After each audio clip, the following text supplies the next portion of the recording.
Bienvenue sur À vos marques, créer, lancer, le podcast où l'on parle de création, de formation en ligne et aussi de lancement. Moi, c'est Julie de La Vie en Evergreen. Je vis sur la belle île de la Réunion. Professeure d'anglais à la base, je suis passionnée par la transmission de savoir et le web marketing. Alors si tu es à la recherche de conseils et d'inspiration pour créer un programme en ligne que tes clients vont adorer et recommander, construire une audience à qui vendre, réussir ton lancement, alors tu es au bon endroit.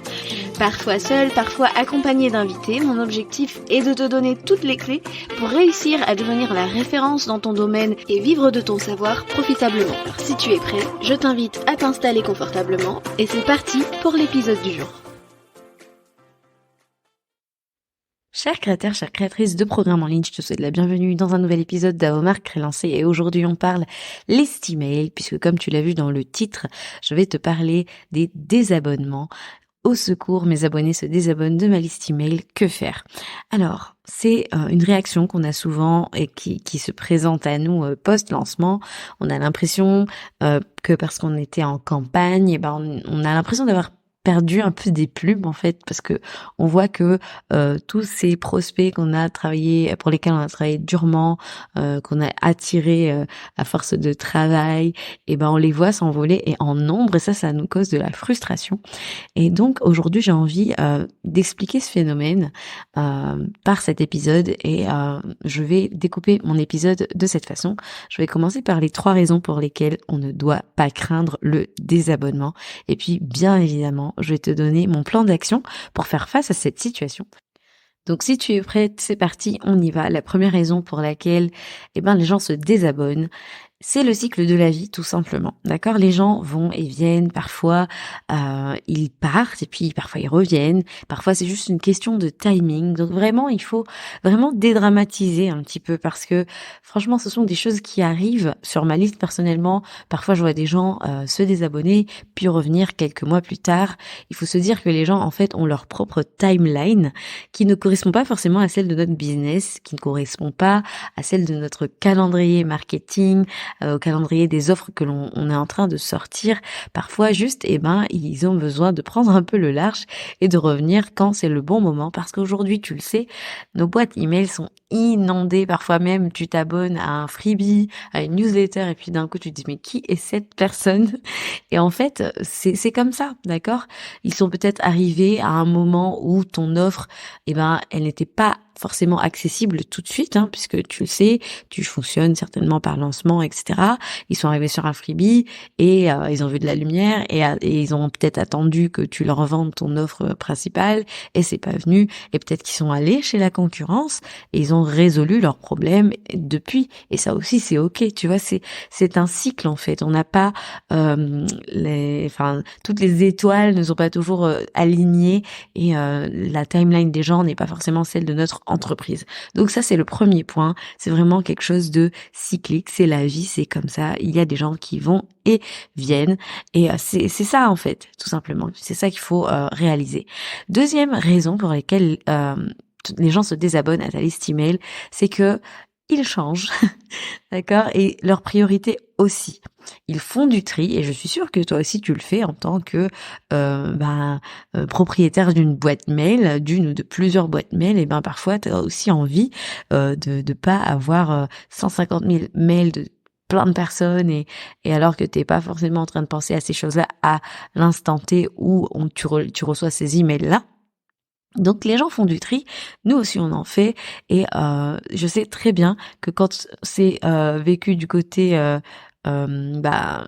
consommateur entre guillemets, on fait ça sans trop réfléchir, alors que quand c'est vécu du côté du créateur de contenu, on le vit pas pareil, d'accord? On a cette espèce de sensation de rejet, t'as l'impression que peut-être t'as dit quelque chose de mal, ou alors que t'as fait quelque chose de mal, ou alors que tu te poses 1000 questions, est-ce que t'as eu une prise de position qui n'a pas plu, une manière de t'exprimer dans un email qui a peut-être froissé quelqu'un, et donc tu te mets à te poser 1000 questions, alors que tout simplement il y a eu peut-être juste un pivot dans leurs propres objectifs personnels, dans leurs ambitions, etc. Ambitions pour lesquelles ils se sont intéressés à ton expertise en premier lieu. Et donc ça arrive, d'accord, les gens ont des événements dans leur vie qui peut-être parfois les amènent à repousser une échéance, alors moi par exemple, ça va être apprendre aux gens à lancer, et pour toi ça peut être apprendre aux gens à s'organiser, à faire du batch cooking, à te remettre en forme physiquement, enfin peu importe quel est ton domaine d'expertise, mais peut-être que il y a un événement dans la vie de ces personnes-là qui a bousculé un peu leurs priorités, et ça arrive.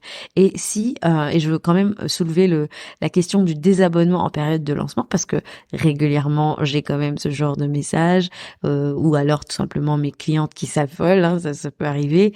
On a peur en fait de ce désabonnement en période de lancement parce que on prend ça un peu pour de l'agacement de la part de nos lecteurs. En fait, on se dit oh là là, je sais pas, j'ai peut-être un peu trop bombardé, ou peut-être un peu trop saoulé, j'ai dit quelque chose qu'ils n'ont pas aimé.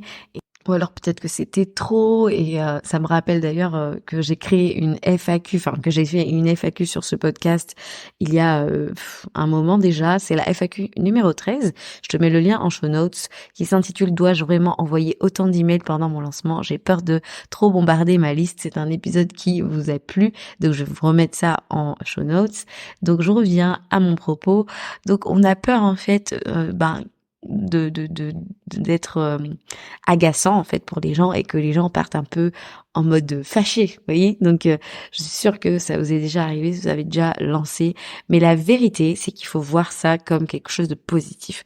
Vois le bon côté des choses, parce qu'en fait le lancement, c'est le moment où finalement tu vas popper plus régulièrement que d'habitude dans la boîte mail de ton prospect, et le fait de faire ça, ça te ramène à être front of mind, top of mind, dis-le comme tu veux, mais en gros t'es sous ses yeux en fait. Et si les gens se désabonnent à ce moment-là, au lieu de voir ça comme un truc oh là là j'ai dû les saouler, les fâcher, les agacer, dis-toi une chose, c'est que si ils se désabonnent en particulier à ce moment-là, c'est qu'ils n'avaient pas l'intention, je dirais même aucune intention d'acheter chez toi, ni maintenant, ni jamais, d'accord? Donc à ces gens-là, on leur dit ciao. Et en fait, même si ça te fait un pincement au cœur quand tu checkes tes unsubscribes par campagne envoyée, par email envoyé, qu'il en soit ainsi, d'accord? Il vaut mieux que ces personnes s'en aillent, au lieu juste de plomber ton taux d'ouverture, qu'ils prennent la poussière sur ta liste et qu'ils ne cliquent pas, qu'ils n'achètent pas. Voilà, ça ne sert à rien. Et dis-toi que chaque départ de ta liste email, ce départ en fait, ça contribue, à purifier entre guillemets ta liste email de ces gens qui ne sont peut-être plus tout simplement tes clients idéaux. Voilà. Donc ça, c'était pour le deuxième point. Les gens changent et c'est ok. Les gens ont d'autres priorités et il faut aussi apprendre à l'accepter. Il faut pas voir ça comme personne ne m'aime. Oh là là, c'est grave. D'accord? Je vais enchaîner avec le troisième point.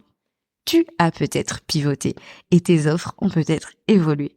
Il y a de fortes chances que si tu as effectué un pivot, ou si tu as créer une offre qui s'adresse à un différent niveau, que les gens à ce moment-là ne se reconnaissent plus dans la cible que tu vises.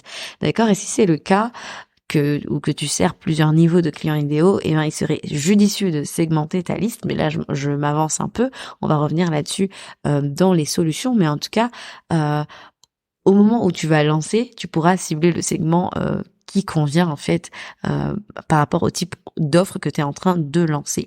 Donc voilà un petit peu, ce point-là il est short mais il est très très clair. Donc c'est peut-être toi qui as changé.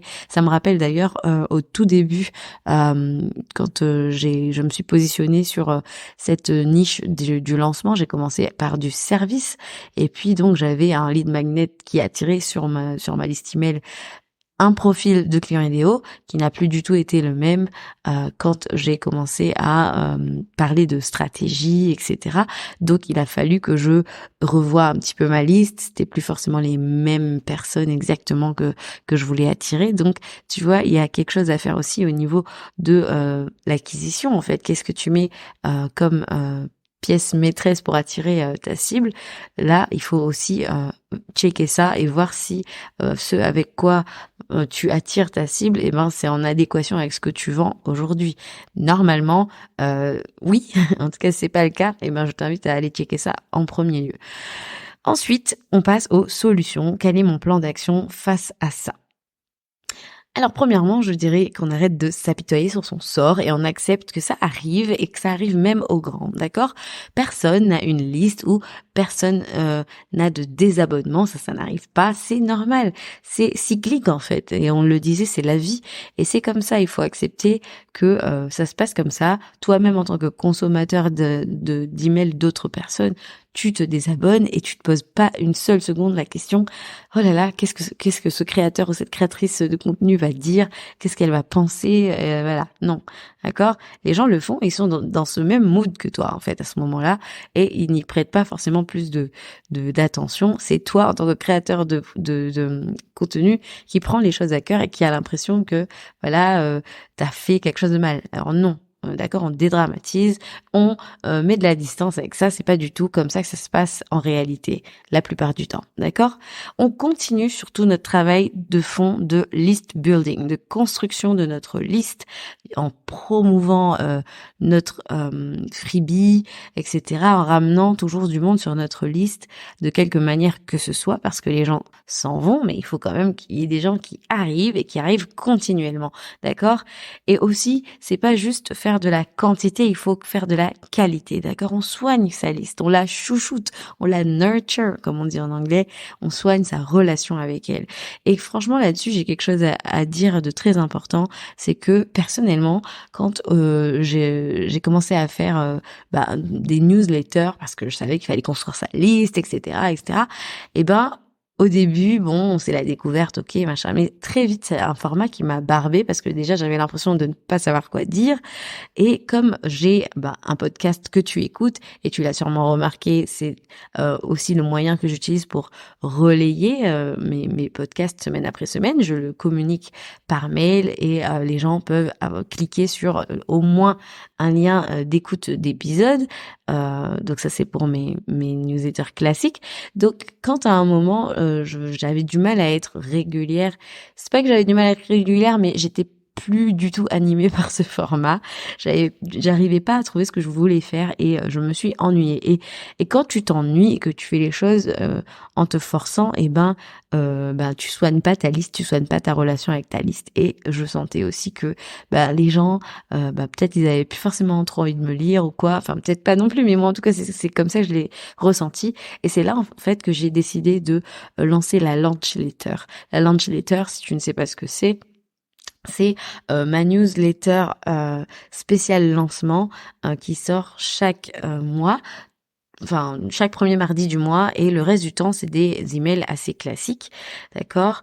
Et en fait, moi ça a été un switch clairement. Je voulais arrêter avec cette newsletter classique hebdo qui était d'un boring sans nom et créer un véritable rendez-vous.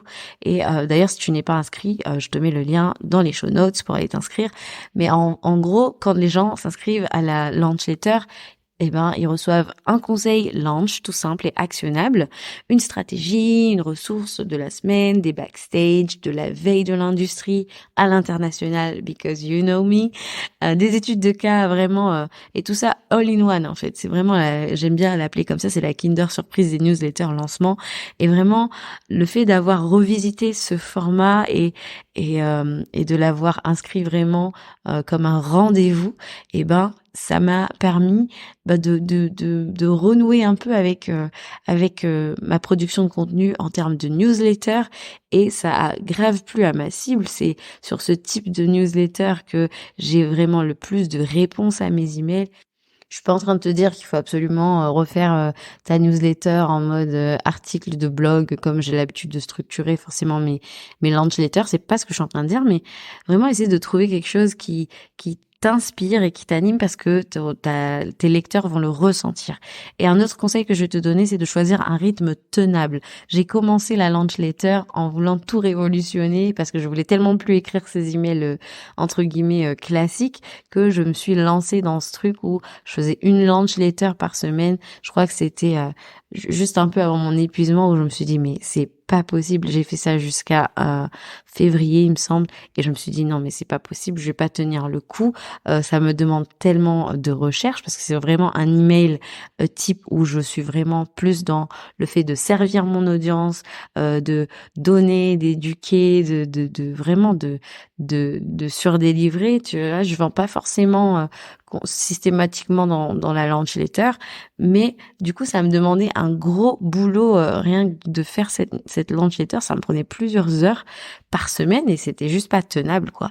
Et à un moment je me suis dit non, je m'épuise trop, je vais changer tout ça et je vais transformer cette édition de ma newsletter, donc la launch letter, en une édition mensuelle, et les autres mardis, jour d'envoi de mes emails, et ben ça va être des emails plus simples où j'ai aussi cette liberté ou de laisser s'exprimer ma créativité et de relayer mon épisode de podcast de la semaine. Donc voilà un petit peu, en tout cas pour moi, mon expérience personnelle, mais choisis un rythme tenable et surtout crée un vrai rendez-vous. Parce que franchement, c'est intimiste un email en fait. Moi, je sais pas pour vous, mais moi, je lis mes emails qui arrivent sur ma boîte perso. J'aime bien les lire au lit, voilà, un peu le soir comme ça. Et du coup, ça me crée un peu ce rendez-vous. Je sais que je vais lire l'email de telle personne, à un moment particulier, et ça devient un peu un moment. Donc, vous voyez, en fait, il faut que votre newsletter soit attendue. Et d'ailleurs, en parlant de ça, je crois que c'était il y a une semaine, peut-être un petit peu plus, mais j'ai eu l'honneur de découvrir que j'étais l'une des 5 newsletters les plus attendues. La launch letter est l'une des 5 newsletters les plus attendues de Megan, dont je parle très souvent par ici. Coucou à toi. Donc voilà un petit peu, créer le rendez-vous et soigne ton contenu à envoyer. Et souvent, c'est quelque chose qui est très compliqué pour les gens de se dire, voilà, j'ai pas d'inspiration, voilà, je sais pas trop, la newsletter, c'est un truc de plus comme ça qui s'ajoute à toute la création de contenu qu'on a déjà à faire. Si c'est quelque chose que tu te dis, tu dois absolument aller écouter l'épisode 21 que j'ai fait avec Phyllis du compte Phyllis Oriane, qui s'intitule Comment avoir une newsletter qui cartonne. Je mets le lien en show notes également. Tu iras écouter cet épisode qui est une pépite. Genre, je le cite souvent cet épisode, mais je sais que vous l'adorez. Donc, si tu as du mal à gérer ta newsletter, savoir quoi dire, comment faire, il y a vraiment des pépites là-dedans. On parle de strat, on parle de KPIs, vraiment. C'est un épisode à écouter. C'est l'un de mes épisodes préférés d'ailleurs sur le podcast. Donc voilà pour le côté soigner ta liste, ta relation avec elle et lui offrir un contenu mémorable, un contenu qui devient vraiment un rendez-vous. Et sinon, ce que j'allais te dire, c'est que comme on parlait aussi de lancement, parce que là je te parle beaucoup de la période hors lancement, mais pendant ton lancement, la solution aussi qu'il faudrait que tu mettes en place, c'est d'établir un launch opt-out, c'est-à-dire que dans tes emails, tu peux avoir cette petite phrase dans l'email où tu précises que si tu n'es pas intéressé par tel programme, si telle transformation ne fait pas partie de tes priorités à l'heure actuelle, tu peux tout simplement cliquer ici et tu ne recevras plus d'emails concernant cette offre. Tu vois que clairement les gens comprennent qu'il y a une porte de sortie. Je suis pas obligée juste de me désabonner et de perdre l'accès à la newsletter le reste du temps, et au moins les gens se disent bon, moi je suis pas fâchée avec cette personne, je veux rester sur sa liste, c'est juste cette offre là, c'est pas ma priorité actuellement, et voilà, je suis pas intéressée, point. Ça arrive, toi-même tu t'es pas intéressé par tout ce que tout le monde propose et c'est normal, d'accord? Donc voilà. On parlait aussi de segmentation tout à l'heure. Si tu as plusieurs niveaux de clients idéaux, la segmentation à un moment ça devient inévitable. D'accord? Si tu as des débutants et aussi des intermédiaires et aussi des avancés, à un moment donné, la segmentation, c'est aussi te rendre service finalement, parce que tu peux pas servir, enfin ça me fait penser, enfin excuse-moi l'analogie, tu vas vite comprendre que ici il y en a des petits en bas âge, surtout ma petite fille, donc tu peux pas, enfin je sais pas, ma petite fille elle a 2 ans, à un moment donné si je lui sers toujours des petits pots pour 6 mois, elle va me dire maman écoute maintenant j'ai des dents, maintenant je peux mâcher, donne-moi un truc un peu plus solide quoi, et c'est pareil pour ta liste en vrai, d'accord, tu as plusieurs si tu as plusieurs profils de niveau de clients idéaux, et ben la segmentation c'est quelque chose qu'il faut intégrer à ta stratégie d'emailing. Autre solution que je voulais aussi aborder avec toi, le réengagement. Une campagne de réengagement en fait, c'est donner le choix à tes prospects froids, les plus froids, ceux qui n'ouvrent plus depuis un moment, le choix de partir ou de rester. En fait, on veut juste des lecteurs actifs, en fait, on veut des abonnés actifs parce que on veut qu'ils nous connaissent réellement, on veut qu'ils nous attendent chaque mardi si c'est ton jour, on veut qu'ils soient là, qu'ils se disent ah aujourd'hui c'était le jour, ah aujourd'hui je sais que j'ai la newsletter de telle personne et je veux pas rater ça parce que c'est mon petit rendez-vous, d'accord? Parce que il faut que tu sois incontournable pour que, en fait, tout ce travail que tu fais entre tes lancements, c'est que le jour où tu ouvres les portes, le jour où tu lances, que les gens soient au rendez-vous et qu'ils aient cette habitude. Je le dis souvent, mais il faut donner l'habitude aux gens d'ouvrir, de cliquer, parce qu'à un moment donné, quand tu vas lancer, c'est ce que tu veux qu'ils fassent. Voilà, pas de langue de bois, mais c'est ce qu'on veut, c'est ce qu'on recherche. Donc vraiment, c'est super important. Donc voilà un petit peu, j'espère que ça t'a quand même plu, vraiment un épisode de full value là aujourd'hui, mais vraiment j'ai vraiment voulu aborder cette question parce que je sais que souvent post-lancement, et j'ai eu une personne d'ailleurs aujourd'hui qui lance actuellement, avec qui on en parlait et je lui disais que c'était l'épisode qui allait sortir cette semaine, donc je suis trop contente que ça se soit coïncidé comme ça, mais voilà, en tout cas j'espère que si tes abonnés se désabonnent de ta liste, cet épisode t'aura aidé à relativiser. Partage cet épisode à quelqu'un qui s'effraie de voir les gens partir de sa liste, alors que c'est en fait quelque chose de tout à fait normal. Si cette launch letter dont j'ai parlé t'intéresse, le lien est dans les show notes, comme je l'ai précisé. N'hésite pas à t'inscrire pour la recevoir chaque premier mardi du mois. Je te retrouve quant à moi la semaine prochaine pour un nouvel épisode d'Avomarque Relancée. Sur ce, je te dis ciao ciao.